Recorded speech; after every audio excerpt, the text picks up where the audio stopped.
Welcome to the Jack and John podcast. I'm Jack. And I'm John. And we're on a mission to help you focus on Christ. So, Jack and I are getting ready to talk about our podcast. And I had a kidney stone last week. I just had my stent removed this morning. We sound like a couple of old men just sitting here commiserating. And, well, I know there's at least one man on this podcast that's old. I don't know about you. But I said, before we get started, I said, I just feel so lame. And Jack says, I always feel lame. I am lame. I am lame. Oh, my goodness. You're talking in a different kind of way than... We're all... Yeah. But you know what? Compared to Jesus, I guess that's all of us all the time, Yes, well, when you say the word compare, that's right. That's a good thing to compare ourselves with, is with Jesus, so that we might elevate, every aspect of who we are in our lives.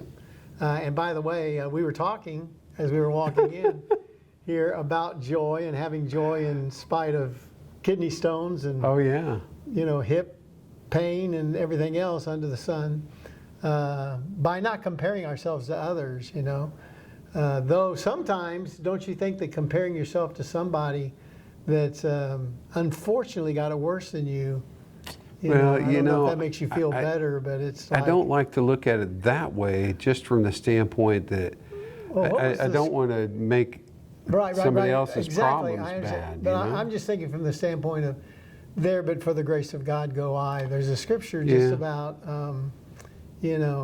realizing, your circumstance and your situation, and looking to Jesus, the author and the finisher of our faith and the sustainer and all of those kind of things. Because seriously, we weren't going to go that direction, but as we get older, a lot of things can begin to take place in your body and in your life. I haven't talked a lot about that on our podcast, but I was diagnosed with Parkinson's disease about 7 or 8 years ago. And when the neurologist diagnosed me with that, she looked at me and she said, "What are you going to do?" And I said, "I'm going to live my life. I can't not have Parkinson's. I've got Parkinson's." Sure. And so, you just then deal with it as it comes to you. And for me, it's kind of been escalating a little bit, some of the symptoms of it. And so it makes you... you think on a deeper level and on a really serious note of your life, Wouldn't you say, Jack, that there's a piece of that makes you appreciative? Like you learn to appreciate maybe what you have or what you've had? Yeah, very definitely. I think that we should certainly be people that appreciate and are thankful and have a life of gratitude for everything that God has done for us. Even though there have been some very difficult things that you have to face from time to time in life. I've had to face, a lot of loss. Right. And now to think about losing, what Parkinson's takes from you, which is neurological. And so it could be your walking. It could be just your ability to feed yourself. It can be the inability to think, to where you can put words together to make a point that makes, and all those things, as you look at that coming at you down the road, I just can't dwell on that. Cannot focus on that. You have to focus on, every day. Each day is a day of its own, live one day at a time. No man can add 1 second to his life nor take away, so God's in control of that. When Jesus asks his disciples, which one of you can add an hour to your life by worrying, the irony is what he's saying is you're stealing an hour of your life by sitting there worrying for an hour. Yeah. You can't add any time by worrying, but you can sure steal it. And you can become a robber of someone else's joy by your stinking thinking. Yeah. And by your lousy attitude. Yeah. You can make it miserable for other people. I've got these 7-year-old grandkids and kind of on up the scale to 18-year-old grandkids graduating from high school. And, I want them to think of me as someone that gave them joy and support and love and cared for them, not as the old man that felt sorry for himself and never smiled. And, I would rather be known for telling the corny dad jokes than being known for the one that never smiled. Absolutely. So, so you have to, and when you look at what God has done for you and given to you and what He's promises to do for you, how could anyone, live a life anything other than grateful for that, which brings an attitude of joy? And that's fruit of the Spirit anyway. It should grow in your life as the Spirit grows in your life as you surrender to Him on a daily basis. So, all of that is, I think, very essential for us. And that's not all. It's like, right when I retired and got here, type 2 diabetes reared its ugly head and almost sent me, to the grave a lot earlier than I was thinking it was going to be. But trying to get that under control and doing well with that. And, there's just so many things, which, this podcast shouldn't be, Jack moaning and bemoaning, his sad thing, but something that might be helpful to somebody. If you're struggling with something in your life, my encouragement to you is to live every day for itself and rejoice in the whole thing as long as rejoicing is possible for you. And, when it's not possible, keep rejoicing. This is the day the Lord has made. I will be glad in it. And glad is a great word, because when you say glad, you can't frown. Try to say glad, and that's right. I'm glad. Glad. Yeah, glad. Glad, I'm so well, glad. I'm really glad. It doesn't work. It really doesn't. It really doesn't. It's kind of ludicrous. But so, just try to live in that place of joy and gratitude and thankfulness. To look back on my life, I was talking to a young man just getting out of high school, and it was one of Caleb's, my grandson's friends, and just trying to talk to him about being the type of young man that, as he faces this world and the position that he's going into it now, not really knowing what's happening ahead of him, to realizing that whatever is ahead of you, that God will be with you, and it will be done to mold you and to make you into something more and better. And all you have to do is go into this life anticipating all that God is going to do in you, through you, and for you, and to you. So it's all joy. It's all joy. So don't let the comparisons to others kill your joy. Right. Don't let anything kill your joy. Right. Yeah, our joy is founded in God. I found this verse in 1 Chronicles chapter 16 and verse 27. Says, "Splendor and majesty are in His presence. Strength and joy are where He is." So if we want to have joy, we need to abide in God, because joy is found in His presence. Yeah. Yeah. And the joy of the Lord is my strength. That's there was what that means. Kind of a time frame in my life. I think I've gone through these time frames of really enjoying certain Christian authors. And so I'd buy 2 or 3 or 4 of their books or whatever, and then read them and highlight them and just really enjoy that kind of thing. And one of the guys that I really enjoyed, I heard him at the praise gathering, was a man by the name of Tim Hansel. Do you remember Tim Hansel? Tim Hansel wrote a couple of books, and the thing about him was he was a mountain climber, actually climbed mountains for fun, and took a 30-foot fall, landed on his back, broke his back, and I don't know, the story is just amazing, but he was in constant pain, tremendous pain for the rest of his life. Oh, yeah. But he was known for his joy. His books were filled with joy, and he talked about how to be a good father, but the one phrase that I picked up from Tim Hansel years and years ago, he had a phrase that he would say, and it was this: until further notice, celebrate everything. Until further notice, celebrate everything. And so he was a proponent of the difficult things, celebrate it. You know, the joyful, victorious things, celebrate them. You know, life is to celebrate. And so he would carry little toys in his pocket, and those toys were to remind him not to take himself too seriously. Mm-hmm. I remember you telling this story. Yeah, I used to love that. And so anyway, it really affected me, and I've always thought, yeah, I'm just going to celebrate life, no matter what it brings, you know. I think it's so important, and you know, one of the things that can steal our joy, honestly, is if we take ourselves too seriously. Yeah. I got to tell you, the best compliment I ever got as a physician was I had a specialist who I used to send patients to all the time, and I say that because he's retired now, but otherwise I'd still send him patients. But he was referring a patient to me that didn't have a primary care doctor, and this has been years ago. And the guy says, well, tell me something about this Dr. Walker.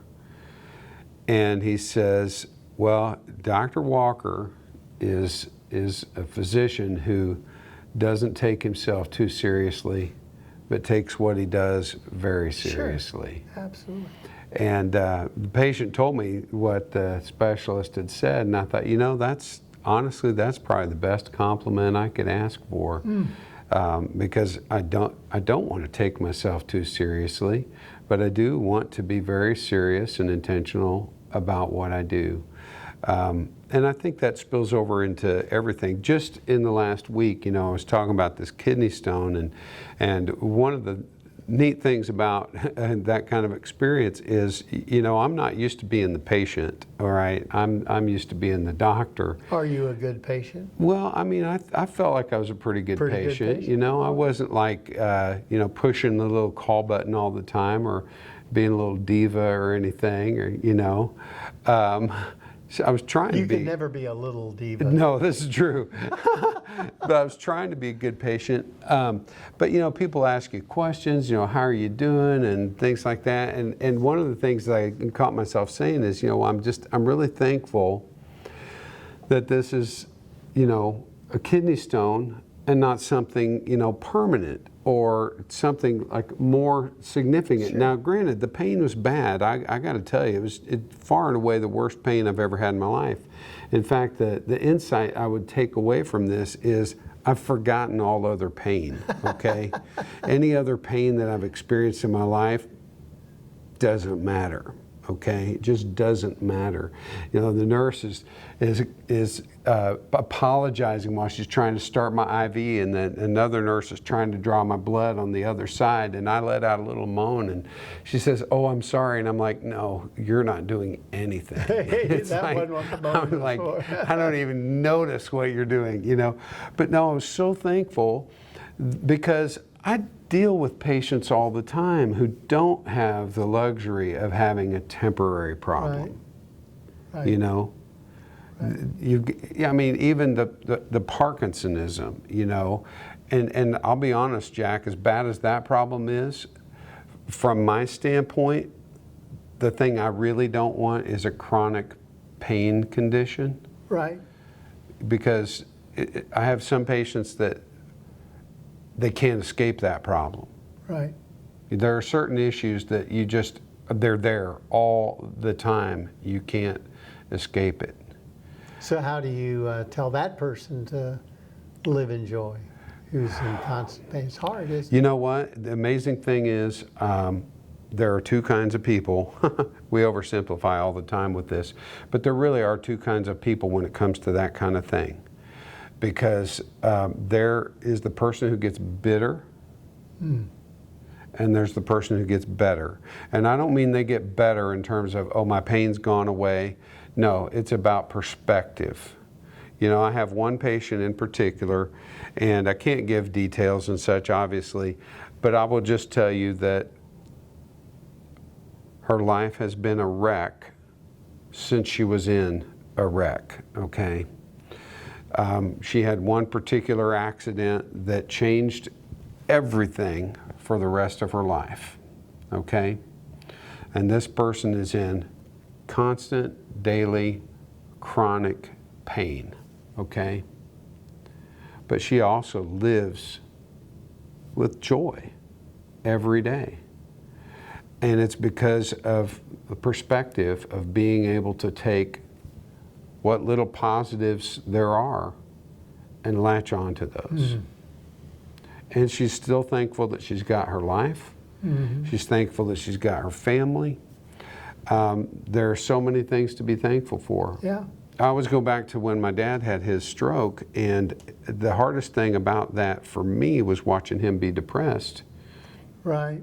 And then my aunt one day just sort of laid into him and told him that he needed to stop feeling sorry for himself and stop thinking about everything that's gone wrong and start thinking about everything that's gone right.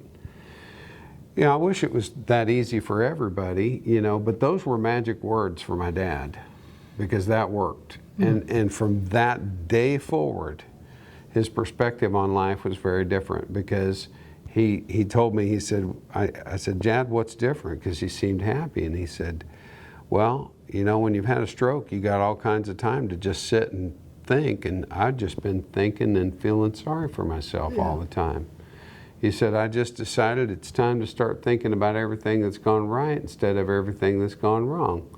I didn't know he got that from my aunt until years later. She's telling me the story. But oh my goodness, the perspective was so important.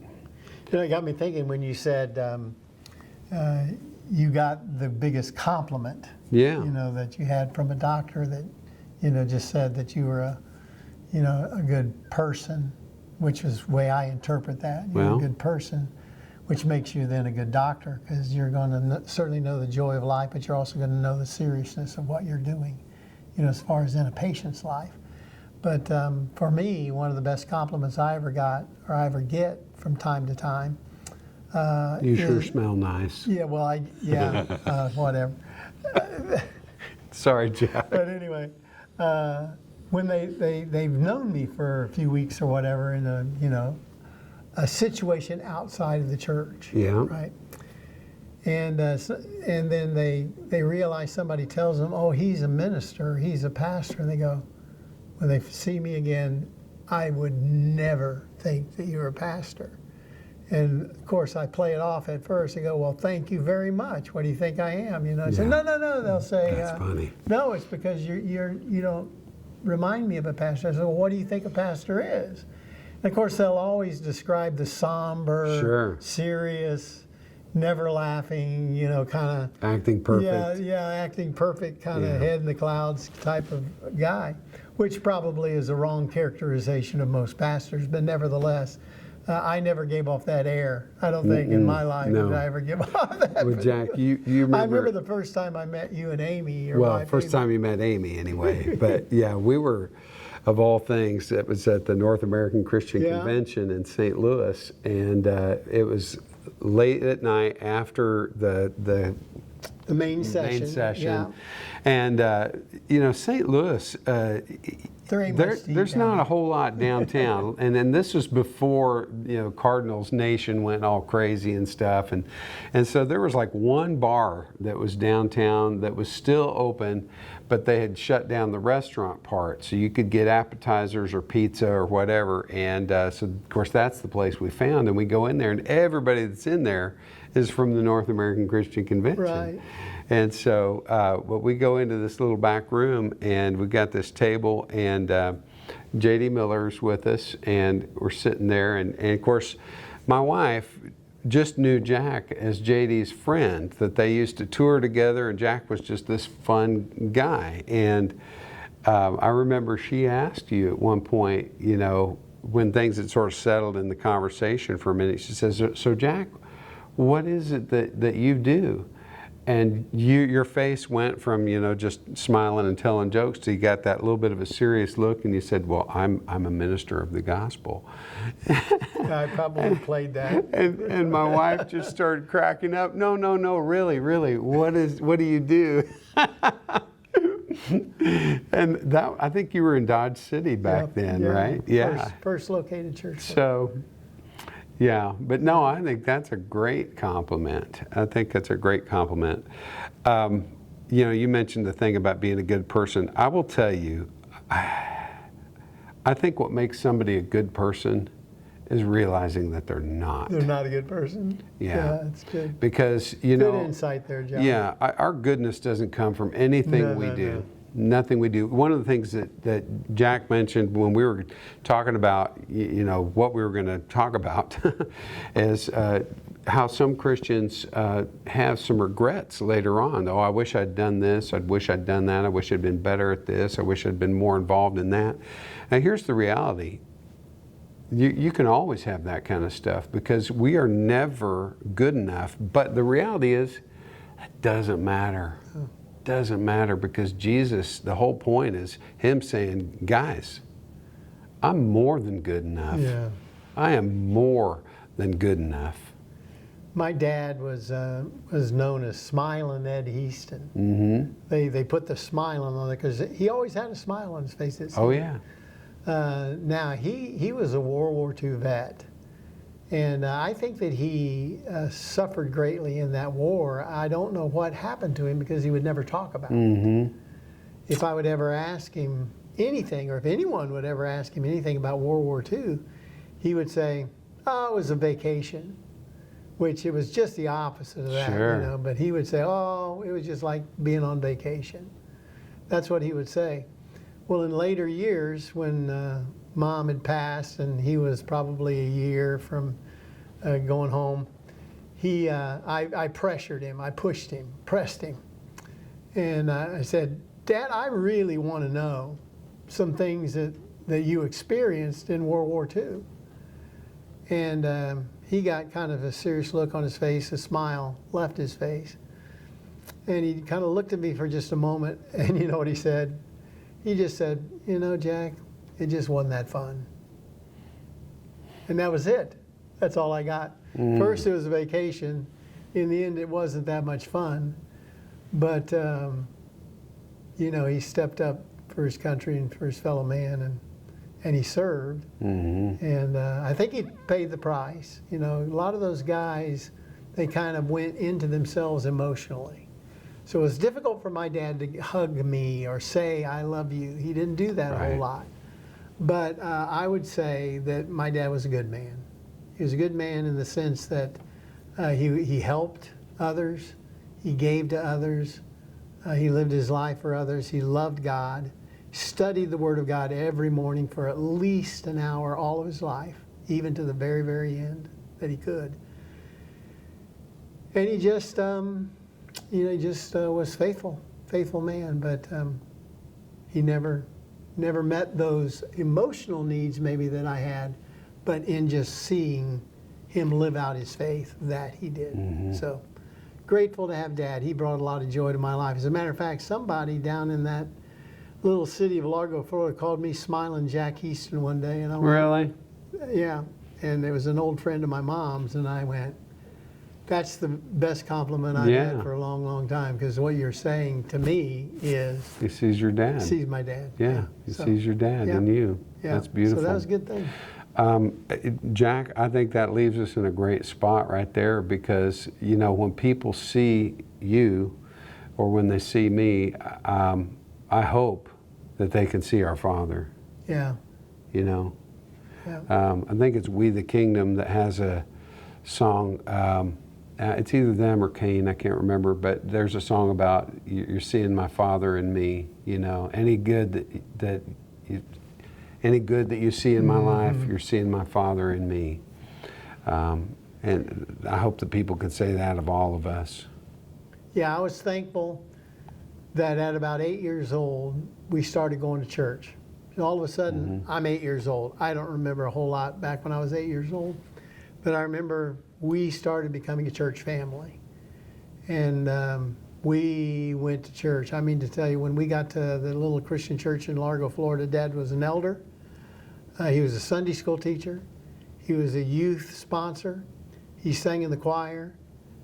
He put together the communion. That was back when they had the glass communion cups, and they would sterilize them and put the juice in every glass. And I don't know if I'm in trouble for this, but when they would clean it up afterwards, I would You would drink. sample it? That was a confession. I would drink the rest of the. It was going to go bad or get thrown out, right? Well, that's where, Yeah.